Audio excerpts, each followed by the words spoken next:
Hello guys, आप लोगों का स्वागत है आपके अपने यूट्यूब चैनल टॉपर सेंट पर। जैसा कि आपको पता है कि बहुत दिनों से कंफ्यूजन चल रहा था, पेपर होगा नहीं होगा, होगा नहीं होगा। तो कोई दिक्कत नहीं, मैं कंफ्यूज नहीं होना, जो भी होगा मैं आपको न्यूज़ दे दूंगा।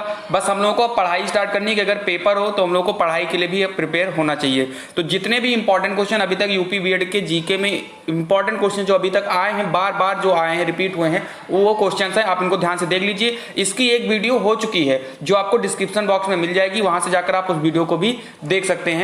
तो अगर आप चाहें तो इसको आप देख सकते हैं अच्छे से, और इस वीडियो की पीडीएफ भी आपको मिल जाएगी, वो भी आपको डिस्क्रिप्शन में मिलेगी। वीडियो पूरी देखने के बाद में आप डिस्क्रिप्शन बॉक्स में जाइए और पीडीएफ डाउनलोड कर लीजिए ताकि आपकी पढ़ाई अच्छे से चल सके। ठीक है, तो हम लोग को एकदम से खूब तेजी से पढ़ाई करनी है, जितने भी समय बचे हैं उनको हम लोग को अच्छे से यूटिलाइज करना है। और अगर कोई दिक्कत है तो आप मुझे व्हाट्सअप कर सकते हो, व्हाट्सअप नंबर नीचे डिस्क्रिप्शन बॉक्स में दिया गया है। तो चलिए हम लोग शुरू करते हैं।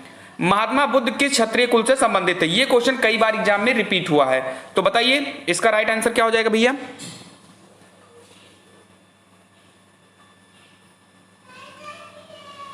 चलिए, तो इसका राइट आंसर हो जाएगा शाक्य। जो महात्मा बुद्ध थे ये शाक्य कुल से, यानी शाक्य जो क्षत्रिय कुल था उससे संबंधित थे। आगे बढ़ते हैं हम लोग।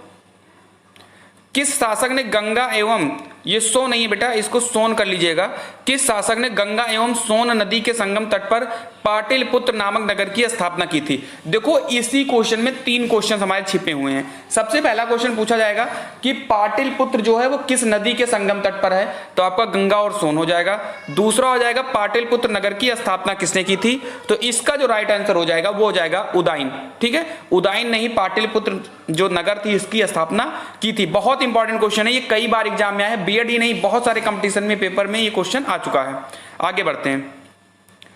किस जिले में मोहनजोदड़ो स्थित है? अगर आपको अच्छी कॉलेज लेनी है, मनपसंद प्राइवेट कॉलेज लेनी है या मनपसंद गवर्नमेंट कॉलेज लेनी है, तो आपको अच्छे मार्क्स लाने होंगे, और अच्छे मार्क्स आपके जीके से ही आएगा। याद रखिएगा, जीके और आपका सब्जेक्ट जो है, यही 2 क्वेश्चन, 2 आपके टॉपिक होंगे जो आपके नंबर को ऊपर बूस्ट करेंगे। चलिए, किस जिले में मोहनजोदड़ो स्थित है बताइए?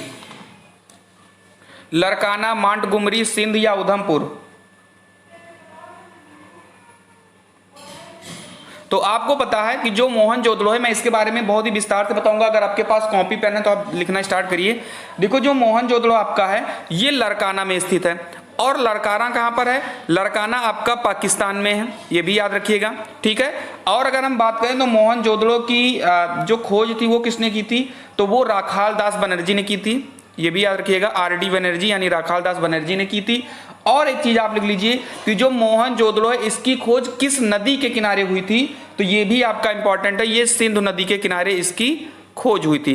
तो यहां से 4-5 क्वेश्चन आपको याद रखना है। पूछा गया है यहां से क्वेश्चन, मोहनजोदड़ो जो है लड़काना में है और लड़काना पाकिस्तान में है, इसकी खोज राखाल दास बनर्जी ने की थी और सिंधु नदी के तट पर इसकी खोज हुई थी।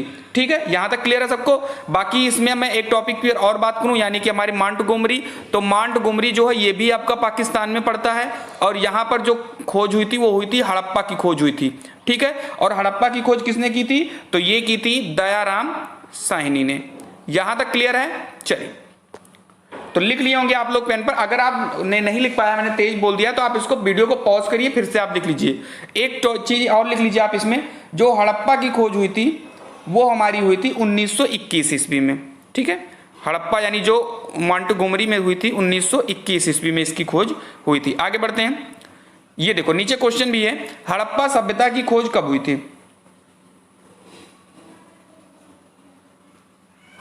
तो इसका राइट आंसर हो जाएगा 1921 ईस्वी में हड़प्पा की खोज हुई थी। किसने किया था ये भी आपको याद रखना है, दयाराम साहनी ने किया था, याद रखना। परेशान ना होइए, आपको हर एक वीडियो की मेरी पीडीएफ मिल जाती है। अगर आपको टॉप 300 पॉलिटी के क्वेश्चन चाहिए तो वो भी आपको डिस्क्रिप्शन में लिंक है, जाइए आप वहां से देख सकते हो। टॉप 300 अगर आपको साइंस के क्वेश्चन चाहिए वो भी आपको डिस्क्रिप्शन में मिलेंगे। इंपॉर्टेंट वार इन हिस्ट्री यानी युद्ध जितने भी इतिहास में हुए उनके भी लिंक आपको नीचे मिलेगी। नेशनल पार्क्स जितने इंपॉर्टेंट हैं उनकी ट्रिक की वीडियो आपको नीचे लिंक मिलेगी। कैपिटल करेंसी की अगर आपको ट्रिक चाहिए वो भी आपको नीचे मिलेगी। यानी सारे टॉपिक्स हम लोगों ने कंप्लीट कर लिया है। ठीक है, तो आप जाके उसको देख सकते हो। और जो बच्चे हमारे चैनल पर नए हैं और वो चाहते हैं कि मेरी पढ़ाई अच्छी हो, चाहे बीएड हो चाहे किसी भी कंपटीशन की तैयारी हो, आप इसको बेझिझक सब्सक्राइब कर सकते हैं। चलिए हम बढ़ते हैं अपने अगले क्वेश्चन की तरफ।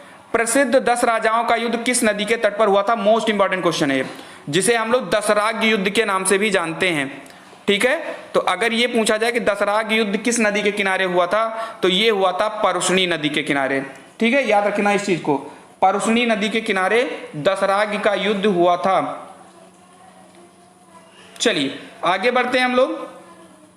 और परुष्णी नदी के जो ये पहले पुराना नाम था वैदिक काल में, अब इसका नाम रावी हो गया है। तो एक क्वेश्चन और बन जाता है कि रावी नदी का पुराना नाम क्या था, तो परुष्णी हो जाएगा। चलिए, बाकी जो कावेरी है इसको दक्षिण की गंगा कहा जाता है, याद रखिएगा, दक्षिण की गंगा कावेरी को कहा जाता है। आगे बढ़ते हैं। भारतीय संगीत का आदि ग्रंथ किस वेद को कहा जाता है, बताइए। तो इसका जो राइट आंसर हो जाएगा वो हो जाएगा सामवेद। जो सामवेद होता है इसको भारतीय संगीत का आदि ग्रंथ कहा जाता है। यहां तक क्लियर होगा सबको। चलिए, प्रथम विधि निर्माता किसे माना जाता है, यह भी इंपॉर्टेंट है। तो जो प्रथम विधि निर्माता थे ये मनु को माना जाता है। ठीक है, विधि निर्माता यानी कानून निर्माता किसे कहा जाता है, तो ये आपके मनु हो जाएंगे। चाणक्य को अर्थशास्त्र का जनक कहा जाता है, ये भी आपको पता होगा। चंद्रगुप्त मौर्य ने मौर्य वंश की स्थापना की थी। और जो शैल्युकस था, शैल्युकस ने अपनी बेटी की शादी जो थी वो चंद्रगुप्त के साथ में की थी, चंद्रगुप्त मौर्य के साथ में की थी। शैल्युकस निकेटर आपने पढ़ा होगा अच्छे से, ये उसका जो सिकंदर महान था उसका ये सेनापति था। ठीक है, चलिए 323 ईसा पूर्व में सिकंदर महान की मृत्यु कहाँ हुई थी, इंपॉर्टेंट है, ये भी बता दीजिए सभी बच्चे। तो इसका अगर राइट आंसर की हम बात करें तो इसका राइट आंसर हो जाएगा बेबीलोन में। बेबीलोन में इसकी 323 ईस्वी में मृत्यु हुई थी। एक क्वेश्चन और बनता है कि किस ईयर में इनका एक बहुत ही इंपॉर्टेंट युद्ध है सिकंदर का, आपको पता होगा पोरस का युद्ध। ठीक है, पोरस का युद्ध, इसके आपके पास अगर कॉपी पेन है तो लिख लीजिए। जो पोरस का युद्ध है, पोरस का जो युद्ध है ये 326 ईस्वी में लड़ा गया था। 326 ईस्वी में लड़ा गया था। किनके बीच में लड़ा गया था, तो सिकंदर और पोरस के बीच में लड़ा गया था, जिसमें सिकंदर जीत गया था और पोरस हार गए थे। अगला क्वेश्चन बनता है कि जो पोरस का युद्ध हुआ था किस नदी के किनारे हुआ था, तो ये हुआ था झेलम नदी के किनारे। इसीलिए पोरस के युद्ध को झेलम का युद्ध भी कहा जाता है। और झेलम का जो पुराना नाम था वो बितस्ता है। ठीक है, झेलम नदी का पुराना नाम बितस्ता है, इसलिए उसे बितस्ता का भी युद्ध कहते हैं। और एक नाम इसके और है हाइडेस्पीज का युद्ध। तो बहुत सारी चीजें यहाँ पर क्लियर हो रही हैं। अगर आप समझ नहीं पाए तो एक बार फिर से वीडियो को बैक करिए। यानी जो पोरस का युद्ध है इसके कई नाम है, झेलम का युद्ध भी कहते हैं, बितस्ता का युद्ध भी कहते हैं, हाइडेस्पीज का युद्ध भी कहते हैं। ठीक है, और 326 ईस्वी में हुआ था और झेलम नदी के किनारे हुआ था। इतनी चीजें आपको याद रखनी है। सिकंदर की मृत्यु कब हुई थी, तो 323 में हुई थी। पोरस का युद्ध कब हुआ था, तो 326 ईस्वी में हुआ था। यहां तक क्लियर है। अगर आपको क्लियर हो रहा है, क्वेश्चन अच्छा लग रहा है, एक्सप्लेनेशन अच्छा लग रहा है, तो लाइक कर दो भाई मेरे और शेयर कर दो अपने दोस्तों को। एलोरा गुफाएं किसके समीप स्थित हैं, तो सिंपल है, इसमें ज्यादा कुछ बताना नहीं, ये औरंगाबाद, ठीक है, में स्थित है ये। आगे बढ़ते हैं। आर्य शब्द का शाब्दिक अर्थ क्या है, देखो हिंदी के लिए भी ये इंपॉर्टेंट क्वेश्चन है और जीके के लिए तो इंपॉर्टेंट है ही है। तो इसका अर्थ हो जाएगा श्रेष्ठ या कुलीन। आर्य शब्द का शाब्दिक अर्थ होता है श्रेष्ठ या कुलीन। योग दर्शन के प्रतिपादक कौन है, तो आपको पता है कि योगा कौन कराते हैं, बाबा रामदेव। और बाबा रामदेव का एक प्रोडक्ट चल रहा है पतंजलि, तो पतंजलि ही होगी इसके। ठीक है, तो ये आप ऐसे भी याद कर सकते हो। चलिए आगे बढ़ते हैं। हर्यक वंश के किस शासक को कुणिक कहा जाता था, बताइए। चलिए, तो इसका राइट आंसर हम आपको बता देते हैं। इसका राइट आंसर है अजातशत्रु। अजातशत्रु को ही कुणिक कहा जाता था, याद रखिए। हर्यक वंश की खास बात क्या थी, देखो हर्यक वंश को पितृहंता वंश के नाम से भी जाना जाता है। ठीक है, पितृहंता वंश क्यों था, क्योंकि इसके जितने भी राजा हुए थे वो अपने पिता को मारकर ही राजगद्दी पर बैठे थे। ठीक है, इसलिए इसको पितृहंता वंश के नाम से भी जाना जाता है। अगर ये पूछा जाए कि कौन सा ऐसा शासक था जिसको कुणिक कहा जाता था, तो आपके अजातशत्रु, ये बीएड में कई बार में ये क्वेश्चन आ चुका है, पूछा गया। ठीक है, इंपॉर्टेंट है ये। बाकी एक क्वेश्चन बन जाता है, पितृहंता वंश किसे कहते हैं, तो हर्यक वंश है। क्यों कहा जाता है, मैंने आपको बता दिया। भारत में सर्वप्रथम स्वर्ण मुद्राएं किसने चलाई थी, जैसे आपको पता है कि भी पूछ लिया जाए कि भारत में सर्वप्रथम 2000 की नोट किसने चलाई थी, या किसके कार्यकाल में चला था, तो पीएम नरेंद्र मोदी जी के कार्यकाल में चला था। बाकी भारत में सर्वप्रथम स्वर्ण मुद्राएं किसने चलाई थी, तो ये थे इंडो बैक्ट्रियन, ठीक है, इन्होंने ही सबसे पहले स्वर्ण मुद्राएं चलाई थी। सिख सेना क्या कहलाती थी, ये भी इंपॉर्टेंट क्वेश्चन है।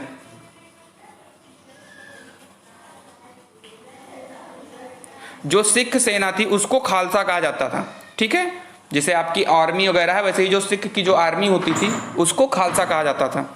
चलिए, भारत में महमूद गजनवी का अंतिम आक्रमण किस वंश के विरुद्ध हुआ। देखो यहां पर भी आप कॉपी पेन उठा लीजिए, यहां पर भी मैं 2-3 चीजें क्लियर करूंगा आपका।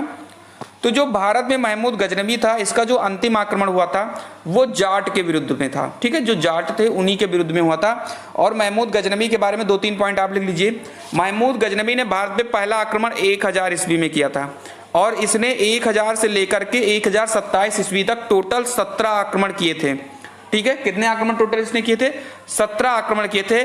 लेकिन जो 1025 में इन्होंने सोमनाथ मंदिर को लूटा था, किसको लूटा था, सोमनाथ मंदिर कब लूटा गया, 1025 ईस्वी में, याद रखिएगा इसे।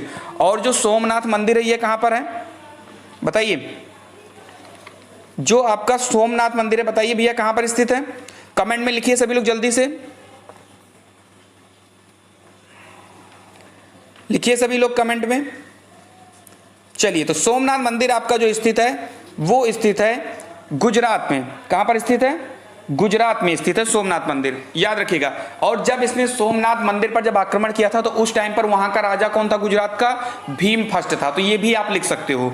चलिए, यानी क्वेश्चन गिने चुने ही हैं, लेकिन अगर आप और क्वेश्चंस को आप ध्यान से देखोगे तो बहुत सारे क्वेश्चंस आपके क्लियर हो जाएंगे। बुद्ध ने सर्वाधिक उपदेश कहां दिए थे बताइए, तो ये भी सिंपल है आपका, श्रावस्ती में इन्होंने सबसे ज्यादा उपदेश दिए थे। आगे बढ़ते हैं, अशोक के शिलालेखों को पढ़ने वाला प्रथम अंग्रेज कौन था, तो ये भी बिल्कुल ही सिंपल सा क्वेश्चन है लेकिन इंपॉर्टेंट बहुत है। तो इसका राइट आंसर जेम्स प्रिंसेप। देखो यार, क्वेश्चन अगर आपको पसंद आ रहा है तो आप लाइक कर दीजिए, और अगर आप नए हो चैनल पर तो आप सब्सक्राइब कर दीजिए। आपको हर एक कंपटीशन की क्लासेस फ्री मिलती हैं, ठीक है, कोई भी वैकेंसी आती है आपको सबसे पहले बताई जाती है, तो आप इसको सब्सक्राइब कर सकते हो। बाकी बहुत सारी वीडियोज हो चुकी हैं, लगभग 100 से 150 जीएस की वीडियोज हो चुकी हैं। आप नीचे जाइए, डिस्क्रिप्शन में मिलेंगी, कुछ आप मेरे चैनल टॉपर्स इन टाइप करिए, वहां पर आपको बहुत सारी चैनल मिलेंगी, आप चैनल विजिट कर सकते हो, ठीक है, बहुत सारी आपको मिलेंगी वीडियोज। चलिए, गुप्त वंश का वह कौन सा राजा था जिसके समय हुणों ने भारत पर आक्रमण किया, ये इंपॉर्टेंट है, बहुत ही ज्यादा इंपॉर्टेंट क्वेश्चन ये है, कई बार एग्जाम में आया है। तो इसका राइट आंसर हो जाएगा स्कंदगुप्त, ठीक है, स्कंदगुप्त के ही समय में हुणों ने भारत पर आक्रमण किया था। किस शासक को द्वितीय अशोक कहा जाता है, तो इसका राइट आंसर हो जाएगा हर्षवर्धन। हर्षवर्धन को ही द्वितीय अशोक कहा जाता था। चलिए, किस चीनी यात्री को यात्रियों का राजकुमार कहा जाता है, यह भी कई बार एग्जाम में आ चुका है क्वेश्चन। चलिए, इसका राइट आंसर हो जाएगा ह्वेनसांग, ठीक है, ह्वेनसांग को ही यात्रियों का राजकुमार कहा जाता है। और ह्वेनसांग किसके समय में आया था, तो हर्षवर्धन के समय में आया था। फाहियान किसके समय में आया था, तो चंद्रगुप्त द्वितीय यानी विक्रमादित्य के समय में आया था। तो देखो, ह्वेनसांग में भी हा है और हर्षवर्धन में भी हा है, तो कंफ्यूज मत होइएगा, ये दोनों एक में ही आए थे। फाहियान विक्रमादित्य के समय में आया था। चलिए, गुप्त वंश का संस्थापक कौन था, घटोत्कच गुप्त, चंद्रगुप्त गुप्त प्रथम या फिर श्रीगुप्त। तो आपको भी पता है जो एक्चुअल शासक माना जाता था वो चंद्रगुप्त को ही माना जाता था, लेकिन याद रखिए अगर ये दोनों ऑप्शन में होंगे तो श्रीगुप्त ही आपका राइट आंसर होगा। क्लियर है, क्योंकि श्रीगुप्त ही इसके संस्थापक थे। देखो, अगर आप पेपर देने जा रहे हो तो एक काम आप जरूर कर लीजिएगा, जितने भी वंश हैं उनके जो संस्थापक हैं इनको जरूर याद रखिएगा, और जो अंतिम शासक थे उनको भी आपको जरूर याद रखना है, एक क्वेश्चन यहां से जरूर बनते हैं। चलिए, किस शासक को आंध्र भोज की संज्ञा दी गई थी, चलिए इसका राइट आंसर हो जाएगा कृष्णदेव राय, इनको आंध्र भोज की संज्ञा दी गई थी। बाकी हरिहर और बुक्का ने विजयनगर साम्राज्य की स्थापना की थी, विजयनगर साम्राज्य की स्थापना इन्होंने की थी, याद रखिएगा इस चीज को। चलिए आगे बढ़ते हैं हम लोग। गोलकुंडा कहां स्थित है, इंपॉर्टेंट है, जो गोलकुंडा ये आपका हैदराबाद में स्थित है, ठीक है। चलिए, जितने क्वेश्चन आए हैं अभी तक मैंने उन्हीं को उठाया है और इंपॉर्टेंट है। कवि कालिदास किस शासक के दरबारी कवि थे? तो विक्रमादित्य के दरबारी कवि थे। मैं आपको बता दूं जो चंद्रगुप्त द्वितीय था इसके पास भी 9 रत्न थे, ठीक है। और किसके पास 9 रत्न थे? तो अकबर के पास 9 रत्न थे। अकबर के 9 रत्न में रहीम और बीरबल, फैजी, अबुल फजल, ठीक है, ये सब, मुल्ला दो प्याजा, ये सब करके उसमें थे, मान सिंह, ये 9 रत्न उसमें थे लगभग। बाकी जो चंद्रगुप्त द्वितीय थे, विक्रमादित्य, इनके भी समय में 9 रत्न थे, जिसमें आपके कालिदास भी शामिल थे। चलिए, अच्छा एक क्वेश्चन और आता है कि तुलसीदास किसके समकालीन थे? तो तुलसीदास जो थे वो किसके समकालीन थे? अकबर के समकालीन थे। अमीर खुसरो किसके दरबारी कवि थे? यहां पर भी आप कुछ पॉइंट लिख लीजिएगा, इंपॉर्टेंट है। अगर हम बात करें तो हम जो आपके अमीर खुसरो थे ये अलाउद्दीन खिलजी के समय दरबारी कवि थे, ठीक है। इन्होंने एक पुस्तक लिखी थी, रेहला नाम की एक पुस्तक इन्होंने लिखी थी, और इनके बारे में बात किया जाए तो इन्हें भारत का तोता भी कहा जाता है, ठीक है। इन्होंने ही तबला और सितार की खोज की थी, ये भी आप याद रखिएगा। तबला का जो खोज था वो अमीर खुसरो ने कहा था, और भारत का तोता जो है वो अमीर खुसरो को कहा जाता है, और ये अलाउद्दीन खिलजी के समय पर दरबारी कवि थे। तो इतना ही इंपॉर्टेंट क्वेश्चन है। नीचे आपकी आंसर की दिया गया है, अगर आप पीडीएफ डाउनलोड करोगे तो आपको आंसर की भी मिल जाएगी साथ साथ में, ठीक है। तो मुझे लगता है आपको अच्छी लगी होगी क्लास, और अगर भाई मेरे अगर अच्छी लगी है तो लाइक, शेयर और सब्सक्राइब ये तीनों कर दीजिए, यही आपसे रिक्वेस्ट है, और आपसे कुछ मुझे नहीं चाहिए बस। चलिए, तो मिलते हैं हम लोग अगली क्लास में अच्छे क्वेश्चंस के साथ में। और हाँ, डिस्क्रिप्शन बॉक्स में बहुत सारी लिंक दी गई है, top 300 polity, top 300 science, important war, important national parks, ये सब जाके आप तुरंत देखिए इसी वक्त। चलिए, मिलते हैं अगली क्लास में, तब तक के लिए खुश रहिए, मस्त रहिए और पढ़ते रहिए।